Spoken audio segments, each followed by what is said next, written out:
who's worried for her family back home. Our Alex Caprariello joins us live this morning with her story, including her unique proposal to help refugees. Alex? Yeah, hey there, Rudabeh. There's more than 1 million Russians living in California, with the highest concentration right here in West Hollywood. I spoke to one woman who was born in Russia but has lived here in LA for the past decade. She's now trying desperately to get her family out, all while trying to help out the people of Ukraine.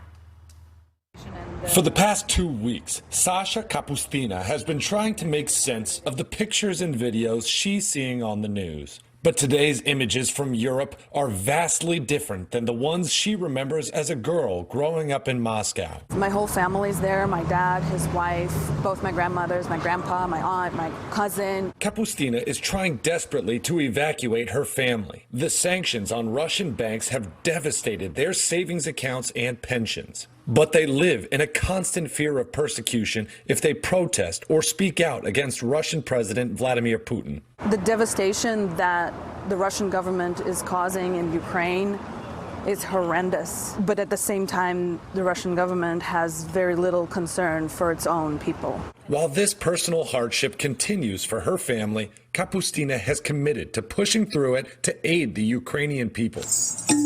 Drawing on her own documentary filmmaking experience, where she traveled through Israel filming medical clowns in children's hospitals, Kapustina wants to bring the same joy to refugees across Europe.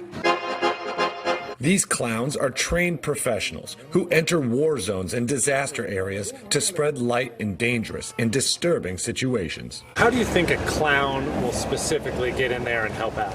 We think that would be great to create teams of clowns who would come in there and kind of escort people in and lift their spirits in that moment and help them, give them a little bit of relief. She hopes these medical clowns will ease the burden these men, women, and children are shouldering during the most difficult moments in their lives. And she can prove that there are Russians, too, who want this violence to end. We're doing what we can. The goal here is to raise around $100,000. Kapustina says that money would then be sent overseas, and that could afford to send several different medical clown groups to Ukraine, to Poland, and to some other European countries that are currently housing refugees. If you want to learn more about this, or if you want to donate, you can find a lot more information on our website, newsnationnow.com. Rudabeh? Well, it was a surprise to see clowns in that story, and they definitely can at least bring smiles to kids' faces, at least temporarily. Alex, thank you. Still ahead, our Leland Vittert joins us live to explain how the U.S. and its NATO allies could cripple Putin's power and constant. Thank you so much for watching. Make sure to click on the red subscribe button below so you can get more of News Nation's fact-driven, unbiased coverage.